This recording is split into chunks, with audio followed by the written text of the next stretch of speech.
እጅግ የምወዳችሁና የማከብራችሁ የክርስቶስ ቤተሰቦች እንደምን ሰንብታችኋል? ሁላችሁንም በጌታችን በመድኃኒታችን በኢየሱስ ክርስቶስ ስም ሰላም እላችኋለሁ። በጣም ረዥም ጊዜ ሆነ የዮሐንስን ወንጌል ትምህርት ካቆምኩ።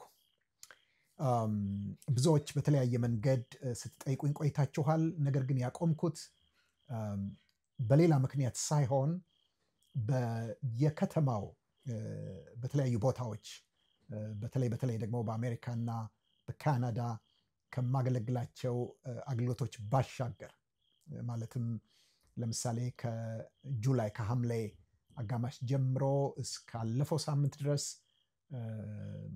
ኦልሞስት በየሳምንቱ በተለያዩ ከተሞች እየተዘዋወርኩ አገለግል ነበር።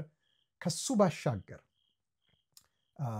በጎልደን ኦይል ግሎባል ዙም ትሬኒንግ በሚል የጀመርኩት አዲስ የስልጠና መርሃ ግብር በሳምንት 2 ጊዜ በተለያዩ የዓለም ክፍሎች ስልጠና ስለምሰጥ አሁን 6ኛው ዙር ላይ ነው ያለው። ያ ደግሞ ዩቲዩብ ላይ ወይም በተለያዩ ሚዲያዎች ላይ ወይም በኤልሻዴ ቴሌቪዥን ላይ ስለማይቀርብ በዛ ምክንያት ነው የጠፋሁት። እንዲሁም ደግሞ መጽሐፍ እየተጻፈ ነበር። አሁን በቅርቡ አዲስ መጽሐፍ ይወጣል። ስለዚህ እነዚህ ናቸው ምክንያቶቼ። ዛሬ ካቆምኩበት ዮሐንስን ወንጌል ቀጥላለሁኝ። ታስታውሱ እንደሆነ መቼስ እንደ ዮሐንስ ወንጌል ለረጅም ጊዜ የያዘኝ ክፍል የለም። ታስታውሱ እንደሆነ ምዕራፍ 1ን ብቻ ከቁጥር 1 እስከ 18 ያለውን ምናልባት በ18 ክፍሎች ነው የተመለከትነው። የዮሐንስ ወንጌል በጣም ጠሊቅ የሆነ የወንጌል ክፍል ነው። ስለዚህ ዛሬ ከምዕራፍ 5 ቁጥር 19 ጀምሮ እስከ 47 ያለውን በ3 ክፍሎች ይህንን ጨምሮ በ3 ክፍሎች አቀርባለሁኝ። ዛሬ የምንመለከተው የመጀመሪያውን ምዕራፍ 5 ከቁጥር 19 እስከ 29 ያለውን ይሆናል። እሱን በስፋት ካየን በኋላ ለብቻው ደግሞ ከቁጥር 25 እስከ 29 ያለውን ለብቻው አሳያችኋለሁ። ከዛም በኋላ ደግሞ ከቁጥር 30 እስከ 47 ድረስ ያለውን አይተን ወደ ምዕራፍ 6 እንሄዳለን። ምዕራፍ 3ን አሁን ለማገባደድ 3 የተለያዩ ክፍሎች ይኖሩናል። አጭር ጸሎትን ጸልይና እንጀምራለን። ቅዱስ አባት ሆይ እናመሰግንሃለን። ክብር፣ ምስጋና፣ ታላቅነት ሁሉ ለስምህ ይሁን። በእነዚህ ሁሉ ጊዜያት ጠብቀህ ደግሞ እንዲህ ባለ ሁኔታ ከአድማጮቼ ከተመልካቾቼ ጋር ስላገናኘኸኝ አመሰግንሃለሁ። በያሉበት ሰማይ እንዲከፈትላቸው፣ በያሉበት መንፈስህ እንዲፈስላቸውና ቃልህ እንዲገለጥላቸው፣ ህይወታቸውም እንዲለወጥ፣ እምነት እንዲሆንላቸው፣ በማመንም የሚገኘውን ይህን ህይወት እንዲካፈሉ ብቻ አይደለም ደግሞም እንዲኖሩት እንዲገልጡት በኢየሱስ ክርስቶስ ስም ጸልያለሁ። አሜን። እንግዲህ ትንሽ ወደኋላ መለስ ብዬ ታሪኩን ላስታውሳችሁ። የምዕራፍ 5 የሚጀምረው በሰሊሆም መጠመቂያ በብዙ በሽተኞች መካከል በብዙ መጻጉዕ በብዙ የተለያዩ ደዌ፣ ህማም፣ ችግር ባለባቸው ሰዎች መካከል ጌታ ኢየሱስ ክርስቶስ መጥቶ አንድን 38 ዓመት ሙሉ ሽባ ሆኖ የኖረን ሰው ሄዶ እንዳስነሳው ነው ታሪኩ በመተረክ የሚጀምረው። ሰውየውን ጌታ ኢየሱስ ክርስቶስ ቀርቦ ተነሳ፣ አልጋህን ተሸክመ ሄድ ነው ያለው። አለቀ። ሰውየው እንደተነሳና አልጋውን ተሸክሞ እንደሄደ እናውቃለን። ክርክር ተነሳ። ክርክሩን ያስነሳው ጌታ ኢየሱስ ክርስቶስ ያንን ሰው ደህና ያደረገበት ቀን፣ የፈወሰበት ቀን ሰንበት ስለነበረ ነው። ስለዚህ እንዴት ሰንበትን ይሽራል፣ ኃጢአት ይሰራል፣ የእግዚአብሔርን ትእዛዝ ይተላለፋል በሚል ክርክር ተነሳ። ያን ጊዜ ጌታ ኢየሱስ ክርስቶስ ፈሪሳውያን ከጠየቁት ጥያቄ በመነሳት አባቴ እስካሁን ድረስ ይሰራል፣ እኔም እሰራለሁ አለ። ያ በሰንበት ምክንያት ተነስቶ የነበረውን ክርክር ይህ ደግሞ አባቴ ይሰራል እኔም እሰራለሁ የሚለው አጦዘው። ምክንያቱም ይህ ንግግር ጌታ ኢየሱስ ክርስቶስ አምላክነቱን የእግዚአብሔር ልጅነቱን ከዓለም ፍጥረት ጀምሮ ከአብ ጋር የሚሰራ የፍጥረት መገኛ መሆኑን የገለጸበት ስለነበረ ስለተግባቡ ከአይሁዳውያን ጋር ከፈሪሳውያን ጋር በጣም ትልቅ ቁጣ አስነሳ። ሊገድሉትም ይማከሩ ጀመር። እንግዲህ ጌታ ኢየሱስ ክርስቶስ መለኮትነቱን ከአብ ጋር እኩልነቱን አብሮ ሰራተኝነቱን የገለጠበት እንደዚህ ያለ ክፍል ያለ አይመስለኝም። በጣም ፍንትው አድርጎ ግልጽ አድርጎ አስቀምጦታል። ስለዚህ ጌታ ኢየሱስ ክርስቶስ ያደረገውን ስንመለከት በቅድሚያ ይህ በሰሊሆም መጠመቂያ ያደረገውን ፈውስ ተራ ፈውስ አይደለም፣ ምልክት ነው። እንደምናውቀው በዮሐንስ ወንጌል ውስጥ በተለይ ደግሞ እስከ ምዕራፍ 12 ድረስ ያሉት ኢየሱስ ክርስቶስ ያደረጋቸው ሁሉ ምልክቶች ናቸው ነው የሚለው። ሴሜዮን የሚል የግሪክ ቃል ነው የሚጠቀመው፣ ሴሜዮን። ምክንያቱም ዮሐንስ ወንጌል የተጻፈበትን ዓላማ በዮሐንስ ወንጌል ምዕራፍ 20 ላይ ቁጥር 30 እና 31 ላይ ሄደን ስንመለከት ኢየሱስም በዚህ መጽሐፍ ያልተጻፉ አያሌ ምልክቶችን በደቀ መዛሙርት ፊት አደረገ፣ ነገር ግን ኢየሱስ እርሱ ክርስቶስ የእግዚአብሔር ልጅ እንደሆነ ታምኑ ዘንድ አምናችሁም በስሙ ሕይወት እንዲሆንላችሁ ተጽፏል ይላል። ስለዚህ ምልክቶች አሉ። 7 ምልክቶችን መርጦ ዮሐንስ አስቀምጧል። ለምን? እንዲያምኑ፣ ሕይወት እንዲሆንላቸው፣ ሕይወት እንዲያገኙ። እኛም ይሄንን ትምህርት በዋና ርዕስነት በማመን የሚገኝ ሕይወት ያለው ከዚህ የተነሳ ነው። ስለዚህ ይህ የሽባው መነሳት ፈውስ ዝም ብሎ ተራ ፈውስ ሳይሆን ሴሚዮን ነው። ሴሚዮን የሚል የግሪክ ቃል ሲተረጎም ምን ማለት ነው? የማይታየን ማንነት በሚታይ መልክ ለመግለጥ የሚደረግ የሚታይ ስራ፣ ተግባራዊ ስራ ማለት ነው። ስራ ነው፣ ድርጊት ነው፣ ተግባር ነው፣ ይታያል። ዓላማው ግን የማይታየውን ለመግለጥ ነው። ስለዚህ ኢየሱስ ክርስቶስ ሰው ሆኖ ነው የመጣው፣ በስጋ ነው የመጣው። አምላክነቱ የእግዚአብሔር ልጅነቱ አይታይም። ስለዚህ ያንን ለመግለጽ የተሰራ ነው። እንደገናም ደግሞ በቀጥታ በብሉይ ኪዳን ዘመን የተነገሩትን መሲሁ በሚመጣበት ጊዜ፣ ተስፋ የተሰጠው ዘር በሚመጣበት ጊዜ፣ የእግዚአብሔር መገለጥ በሚሆንበት ጊዜ የሚፈጸሙ ነገሮች ተብለው የተሰጡ ምልክቶች ናቸው። በቅዱሳን ነቢያት አፍ በቅዱሳት መጽሐፍት የተገለጹ ናቸው። ኦኬ በጣም የሚያስደንቀው ነገር ጌታ ኢየሱስ ክርስቶስ በተለይ ከቁጥር 19 እስከ 29 አሁን በምናየው ክፍል ውስጥ በዋነኝነት የሚያነሳው ስለ ሙታን ትንሣኤ ነው። ስለ ሙታን ትንሣኤ ነው የሚያነሳው። ስለዚህ ስለ ሙታን ትንሣኤ ለማስረዳት ይህንን ንግግር ለመጫር የተጠቀመው ምንድን ነው ካላችሁኝ 38 ዓመት ሙሉ ሽባ ሆኖ ተኝቶ የነበረን ሰው በማስነሳት ነው። አያችሁ፣ ይሄንን ካረገ በኋላ ወዲያውኑ ስለ ትንሣኤ ለማሳየት ሙታን እንደሚነሱ ወደፊት በዘመን መጨረሻ ሙታን እንደሚነሱ ለማሳየት ምን አድርጎ ነው የተጠቀመበት?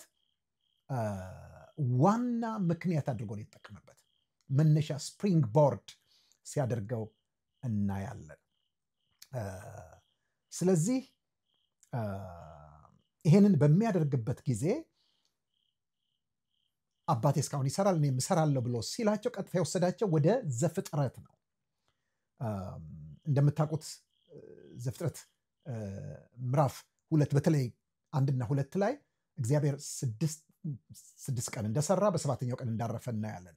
ስለዚህ እነዚህ ሰዎች ሰንበት ነው ሰንበት ሻረ ብለው ባሉት ጊዜ ነው የሰው ልጅ የሰንበት ጌታ ነው፣ ማለትም ሰንበትን ያመጣሁት እኔ ነኝ። ምክንያቱም ኢየሱስ ክርስቶስ በሰራው ስራ ነው አብም እግዚአብሔርም ያረፈው፣ ሰውም የፈጠረውም ሰው ያረፈው። እግዚአብሔርም በሰባተኛው ቀን ከስራ ሁሉ አረፈ ይላል። ወደዚህም ደግሞ እረፍት ሰውን ይዞት ገብቷል። ስለዚህ ነው ሰውን በሰንበት እንዲያርፍ የተባለው። ስለዚህ እኔ ካልሰራው ሰንበት የለም ነው። ተመልከቱ፣ በዚህ 38 ዓመት ሙሉ ሽባ የነበረው ሰው ህይወት ውስጥ በስቃይ በህመም በውርደት የነበረን ሰው እረፍት የሰጠው ጌታ ኢየሱስ ክርስቶስ ለዛ ሰው ሰንበት ሰጠው ማለት ነው። ኢየሱስ ካልሰራ ሰንበት የለም።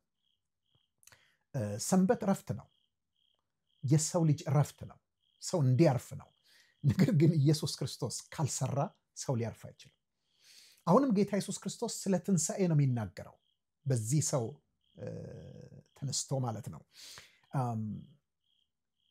የሰው ልጅ አሁንም በድካም አሁንም በህመም አሁንም በስቃይ አሁንም በሞት በውርደት በመበስበስ ውስጥ ነው ያለው። ይሄ የዕለት ዕለት የሰው ልጅ ታሪክ ነው። ከጥንት ዘመን ጀምሮ ሰው በኃጢአት ከወደቀበት ጊዜ አንስቶ እስካሁን ወደፊትም ጌታ እስኪመጣ ድረስ። ነገር ግን ጌታችን ኢየሱስ ክርስቶስ ዳግም በሚመጣበት ጊዜና በድምፁ ሙታንን በሚያስነሳበት ጊዜ ያኔ ለሰው ልጅ ሁሉ እረፍት ይሆናል። እውነተኛው ሰንበት ይሆናል። ሰንበት ያኔ ነው። ስለዚህ ያም ሰንበት እንዲመጣ እሱ መስራት አለበት።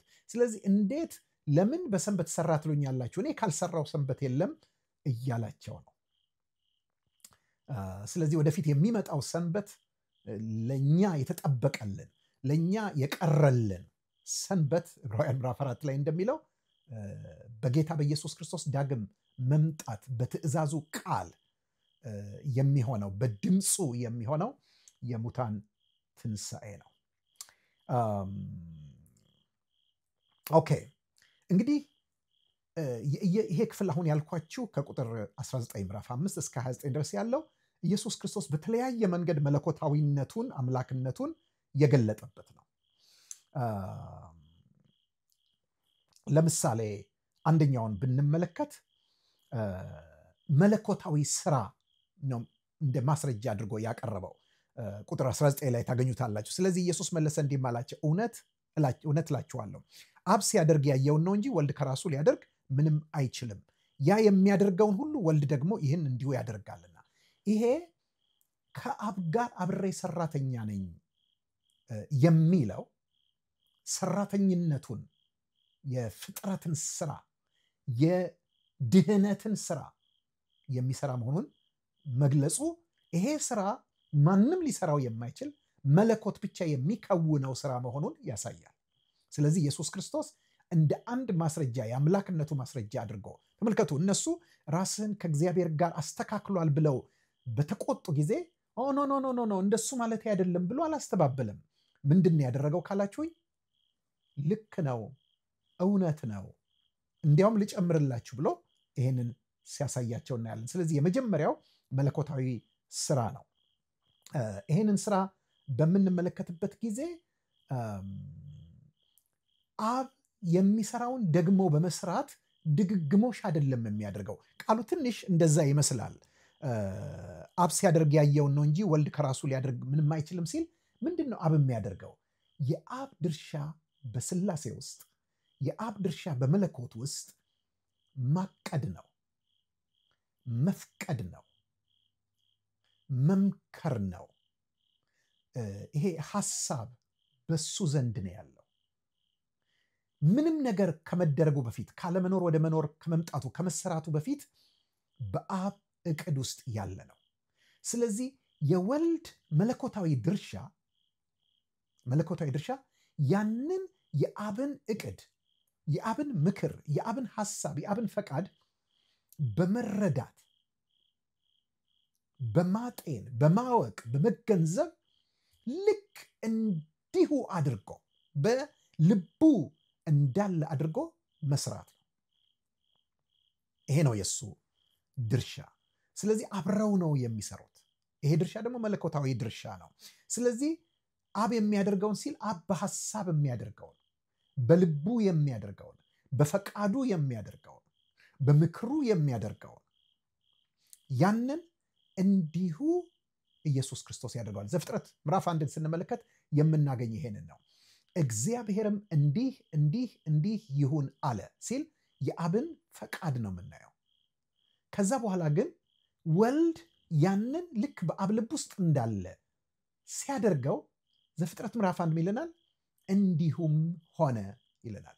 እንዲሁም ሆነ ሲል ፈላጊ ብቻ ሳይሆን አድራጊ፣ አቃጅና ፈቃጅ ብቻ ሳይሆን ፈጻሚ እንዳለ ያሳየናል ማለት ነው።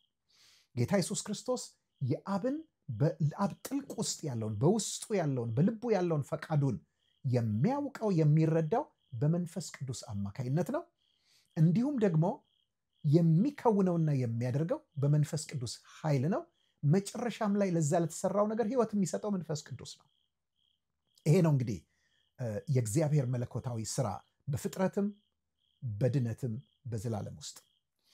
ስለዚህ ልክ ምዕራፍ 1 ቁጥር 3 ላይ እዚህ ዮሐንስ ወንጌል ላይ እንደምንመለከተው በመጀመሪያ ቃል ነበረ፣ ቃልም በእግዚአብሔር ዘንድ ነበረ፣ ይህ በመጀመሪያ በእግዚአብሔር ዘንድ ነበረ፣ ሁሉ በእርሱ ሆነ፣ ከሆነውም አንዳች እንኳን ያለ እርሱ አልሆነም ሲለን ይህንን ነው የሚያንጸባርቅለት። ሁሉ በእርሱ ሆነ፣ ከሆነውም አንዳች እንኳን ያለ እርሱ አልሆነም። ዕብራውያን ምዕራፍ 1 ቁጥር 3 ላይ ይህንኑ ነው የምናየው። ምን ይለናል? ሁሉን ወራሽ ባደረገው ዓለማትንም በፈጠረበት በልጁ በዚህ ዘመን መጨረሻ ለእኛ ተናገረን ይለናል። ሁለተኛ መለኮታዊ እውቀት ነው። ይሄ ቅድም ያልኳችሁ መለኮታዊ ስራ ነው። መለኮታዊ እውቀቱ ነው አምላክ መሆኑን የሚያሳየው። ቁጥር 20 ላይ ሄደን ስንመለከት አብ ወልድን ይወዳልና የሚያደርገውንም ሁሉ ያሳየዋል፣ እናንተም ትደነቁ ዘንድ ከዚህ የሚበልጥ ስራ ያሳየዋል አለ። ተመልከቱ፣ ጌታ ኢየሱስ ክርስቶስ አብ የሚያውቀውን ሁሉ በዘላለማዊ እውቀቱ በመለኮታዊ እውቀቱ የሚያውቀውን ሁሉ ያውቃል። ይሄ አምላክነቱን ነው፣ ከአብ ጋር ከመንፈስ ቅዱስ ጋር እኩልነቱን ነው የሚያሳየው። እንዴት አወቅን ብል ምን ብሎ ይነግረናል? እዚህ ጋር የሚያደርገውንም ሁሉ ያሳየዋል። ፈቃዱን፣ ምክሩን፣ ሐሳቡን ሁሉ ነው የሚያሳየው። ስለዚህ ወልድ የማያውቀው ምንም ነገር የለም፣ ሁሉን አዋቂ ነው ማለት ነው። ነገር ግን እዚህ ጋር አንድ የሚገርም ነገር እናያለን። አብ አቃጅ ስለሆነ፣ ፈቃጅ ስለሆነ፣ ወጣኝ ስለሆነ፣ ወልድ ደግሞ አድራጊ ሰሪ፣ ካለመኖር ወደ መኖር አምጪ ስለሆነ በመካከላቸው መበላለጥና መተናነስ የለም። ይልቅ ግን የሚያሳየን አብ የፈቀደውን ሁሉ ሳይጨምር ሳይቀንስ እንዳለ ወልድ ማድረጉ የበታችነትን ሳይሆን የሚያሳየው ፍቅርንና አብሮ መስራትን ነው። ለዚህ ነው ለምን እንደሚያሳየው ምክንያቱን ሲነግረን እዚህ ጋር አብ ወልድን ይወዳልና የሚያደርገውንም ሁሉ ያሳየዋል። ስለዚህ ፍቅር ላይ የተመሰረተ አብሮ ሰራተኝነት ነው። እናንተም ትደነቁ ዘንድ ከዚህ የሚበልጥ ስራ ያሳየዋል ሲል ከዚህ የሚለው ጠቋሚ ነው፣ አመልካች ነው። ከዚህ ከየትኛው? ቀደም ሲል 38 ዓመት ሽባ የነበረውን ሰው ባስነሳው ጊዜ የሆነውን ማለት ነው። ከዚህም የሚበልጥ ያሳየዋል ሲል ምንድን ነው? 38 ዓመት ሙሉ ሽባ የነበረን ሰው ከማስነሳት የሚበልጥ ነገር ትንሣኤ ነው። ስለዚህ ስለ ትንሣኤም ያሳየዋል። ትንሣኤ በእግዚአብሔር ልብ ውስጥ ለዘላለም ያለ ነገር ነው። ስለዚህ ሙታንን በማስነሳት እና ሕይወትን በመስጠት ወልድ የአብን ልብ ውስጥ ያለውን ዘላለማዊ ፈቃድ ያደርገዋል ማለቱ ነው። ኦኬ፣ ሶስተኛ የምናገኘው ምንድን ነው? መለኮታዊ ሕይወት ነው። መለኮታዊ ሕይወት ምን ይላል? አብ ሙታንን እንደሚያነሳ ሕይወትም እንደሚሰጣቸው እንዲሁ ወልድ ደግሞ ለሚወዳቸው ሕይወትን ይሰጣቸዋል ይላል። ይሄ ቁጥር 21 ላይ ነው። ቁጥር 26 ላይ ደግሞ አብ በራሱ ሕይወት እንዳለው እንዲሁ ደግሞ ለወልድ በራሱ ሕይወት እንዲኖረው ሰጥቶታልና ይላል። ኦኬ፣ እዚህ ጋር ሕይወት ሲል አካላዊም መንፈሳዊም ዘላለማዊም ማለቱ ነው። ሕይወት ለተባለ ሁሉ ምንጩ ኢየሱስ ክርስቶስ ነው። አብ በራሱ ሕይወት አለው፣ ወልድም በራሱ ሕይወት አለ። ይሄ በራሱ የሚለው ቃል በጣም ወሳኝ ቃል ነው። ምን ማለት ነው? ሰልፍ ኤግዚስተንት ነው፣ ወይም ደግሞ ለመኖር አኗሪ አያስፈልገውም። ዘላለማዊ የሕይወት ኃይል አለው። ይህ እንግዲህ መለኮታዊነት ነው። ማንም ዘላለም ለመኖር የሚያስችል የሕይወት ኃይል ያለው የለም። ይሄ የሕይወት ኃይል ግን አብ በራሱ እንዳለው ሁሉ ወልድም በራሱ አለው። ስለዚህ ይሄ ምን ያሳየናል?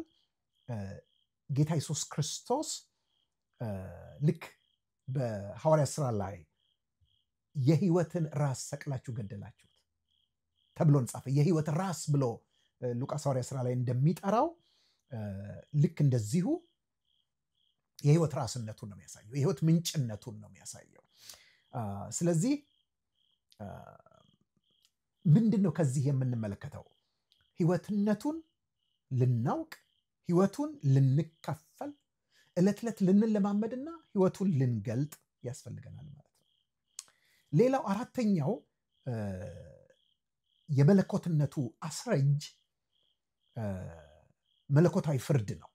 አምላክ ብቻ ሊሰጠው የሚችለውን ፍርድ የሚሰጥ እንደሆነ ይናገራል። ለምሳሌ ቁጥር 22 እና 27 ላይ እንዲህ የሚል ቃል እናነባለን። ፍርድን ሁሉ ለወልድ ሰጠው እንጂ አብ በአንድ ሰው ስንኳ አይፈርድም፣ የሰው ልጅም ስለሆነ ይፈርድ ዘንድ ስልጣን ሰጠው ይለናል። እዚህ ጋር አብ አይፈርድም ማለቱ አይደለም፣ ግን ይፈርዳል። ነገር ግን ፍርድን ዴሊጌት አድርጓል፣ በውክልና አድርጎ ለወልድ ሰጥቶታል ማለቱ ነው። ስለዚህ ወልድ ሲፈርድ የሚፈርደው የአብን ፍርድ መሆኑ ግልጽ ነው።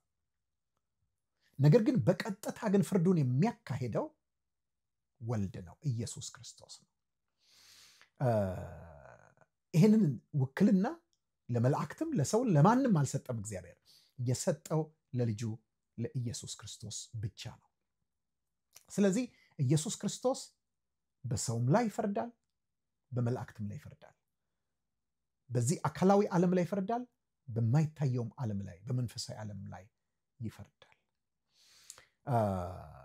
እዚህ ጋር የሰው ልጅም ስለሆነ ይፈርድ ዘንድ ስልጣንን ሰጠው ሲል ምን ማለቱ ነው ካልን ጌታ ኢየሱስ ክርስቶስ መንፈስ በመሆኑ በመንፈሳዊው ዓለማት ወይ ፍጥረታት ላይ ይፈርዳል።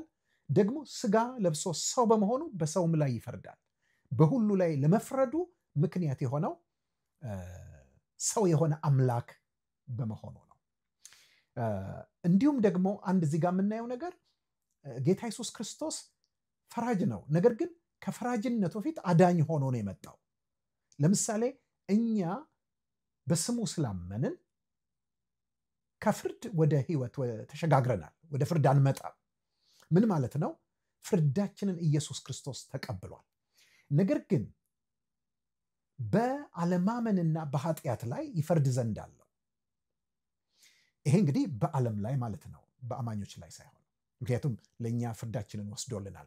ነገር ግን እኛም ብንሆን ካመንን በኋላ በዚህ ምድር ላይ ልንኖር በቀርልን ዘመን በዚህ ስጋ የምንሰራው መልካም ይሁን ወይም ክፉ ማንኛውም ነገር ምን እንደሆነ ይገለጽ ዘንድ ለሽልማትም ለቅጣትም ይገለጽ ዘንድ በክርስቶስ ፍርድ ወንበር ፊት እንደምንቀርብ በሁለተኛ ቆሮንቶስ ምዕራፍ 5 ቁጥር 10 ላይ ተጽፏል።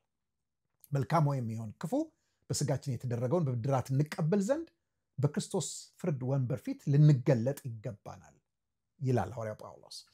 ስለዚህ ያኔ በብርሃኑ እንታያለን። ያኔ በልባችን የተሰወረው በጨለማ ያለው ነገር ሁሉ ወደ ብርሃን ይወጣል። የልብ ብክር ሁሉ ይገለጣል። ስለዚህ ሽልማት ወይም ቅጣት እንቀበላለን አማኞች። ስለዚህ ኢየሱስ ክርስቶስ መለኮታዊ ፈራጅ ነው። ይሄንን ካወቅን ፈቃዱን ልንመረምር፣ ፈቃዱን ልንፈትን፣ ፈቃዱን ልናውቅ፣ ፈቃዱን ደግሞ ልናደርግ፣ ለፈቃዱ ልንታዘዝ ይገባናል። ምክንያቱም ፈራጅ ነውና። አምስተኛው መለኮታዊ ኃይል ነው በዚህ ክፍል የምናየው። ያ መለኮታዊ ኃይል ደግሞ ሙታንን የማስነሳት ኃይል ነው። ምን ይላል? በቁጥር 25 እና 28 ላይ ሙታን የእግዚአብሔርን ልጅ ድምፅ የሚሰሙበት ሰዓት ይመጣል ይልና በመቃብር ያሉት ሁሉ ድምፁን የሚሰሙበት ሰዓት ይመጣል። እዚህ ጋር የኢየሱስ ድምፅ ህይወትን የመስጠት ኃይል እንዳለው እናያለን። ሙታን የማስነሳት ኃይል እንዳለው እናያለን። ተመልከቱ፣ እዚህ 38 ዓመት ሙሉ ሽባ የነበረው ሰው ጋር ሄዶ ምንድን ነው ያደረገው? ድምፁን ነው ያሰማው። ልትድን ትወዳለህ ወይ አለው። ሰውየው እንደ አንድ ተራ ሰው እንደሚጠይቀው ስለሆነ የመሰለው ምን አለ? አይ ሰው የለኝም፣ ውሃው በተናወጠ ጊዜ ሌሎች ቀድመውኝ ይገባሉ አለ። ምን አለው ጌታ ክርስቶስ? ተነሳ፣ አልጋህንም ተሸክመ ሄድ። ድምፅ ነው ይሄ። ያ ድምፅ አነሳው። ስለዚህ ጌታ ኢየሱስ ክርስቶስ ከዚህ ተነስቶ ምን አለ? ይሄው ድምፅ አንድ ቀን ሙታንን ያስነሳል። ለሕይወትም ትንሣኤ፣ ለፍርድም ትንሣኤ። የተለያዩ ትንሣኤዎች ናቸው። በተለያየ ጊዜ የሚሆኑ ትንሣኤዎች ናቸው። የተለያየ የጊዜ ሰሌዳ የተቀጠረላቸው ጊዜያቶች ናቸው። ግን ሙታን ሁሉ ይነሳሉ ይለናል። አንደኛው መንፈሳዊ ትንሣኤ ነው፣ አንደኛው ደግሞ አካላዊ ትንሣኤ ነው። ግን በድምፁ ነው። ለዚህ ነው ጌታ ኢየሱስ ክርስቶስ ትዝ ይላችኋል፣ ብዙም ሳይቆይ ምዕራፍ 11 ላይ ሄደን ቁጥር 43 ላይ ስንመለከት በአልዓዛር መቃብር ፊት ቆሞ በታላቅ ድምፅ አልዓዛር ሆይ ወደ ውጪ ና ብሎ ጮኸ። ወገኖቼ አልዓዛር እንደተገነዘ ሆኖ ወጣ። ምንድን ይሄ የሚያሳየን ካላችሁኝ ኢየሱስ ክርስቶስ መለኮት መሆኑን አምላክ መሆኑን የሚያሳየን ነው ማለት ነው። ይሄ ብቻ አይደለም። በአንደኛ ተሰሎንቄ ምዕራፍ 4 ቁጥር 16 ላይ ሄደን ስንመለከት ጌታ ራሱ በትእዛዝ በመላእክትም አለቃ ድምፅ በእግዚአብሔር መለከት ከሰማይ ይወርዳልና በክርስቶስም የሞቱት አስቀድመው ይነሳሉ ብሎ በትእዛዝ ድምፅ እንደሚያስነሳ ይነግረናል። ስለዚህ ጌታ ኢየሱስ ክርስቶስ የትንሣኤ ጌታ ነውና የትንሣኤውን ኃይል ልንለማመድ፣ የትንሣኤውን ኃይል ልናውቅ፣ የትንሣኤውን ተስፋም እየጠበቅን ደግሞ ለጌታ እንደሚገባ ልንኖር ያስፈልገናል። የመጨረሻው ስድስተኛ አምላክ መሆኑን የሚገልጠው መለኮታዊ አምልኮ ነው። ማለት ለመለኮት የሚገባ መለኮታዊ ክብር ብለን የምንለው ነው። ቁጥር 22 እና 23 ላይ ይላል ሰዎች ሁሉ አብን እንደሚያከብሩት ወልድን ያከብሩት ዘንድ ፍርድን ሁሉ ለወልድ ሰጠው እንጂ አባንስ እንኳን አይፈርድም። ልብ በሉ እዚህ ጋር ሰዎች ሁሉ አብን እንደሚያከብሩት ወልድን ያከብሩት ዘንድ ይለናል። አብን እንደሚያከብሩት ወልድን ያከብሩት ዘንድ። ስለዚህ ጌታ ኢየሱስ ክርስቶስ ከአብ እኩል የሚመለክ ነው፣ የሚሰገድለት ነው፣ የሚከበር ነው። ማይ ግድነስ ለአይሁዳውያኑ ምን ያህል አይምሯቸውን የሚያናውጥ ነገር እንደሆነ ማሰብ ትችላላችሁ። ምክንያቱም ሰንበትን ሻረ ብለው ያሉት እሱ ከአብ እኩል የሚመለክ ከእግዚአብሔር እኩል የሚመለክ የሚከበር እንደሆነ፣ ይህ ደግሞ የአብ ፈቃድ እንደሆነ ሲገልጽላቸው እንመለከታለን ማለት ነው።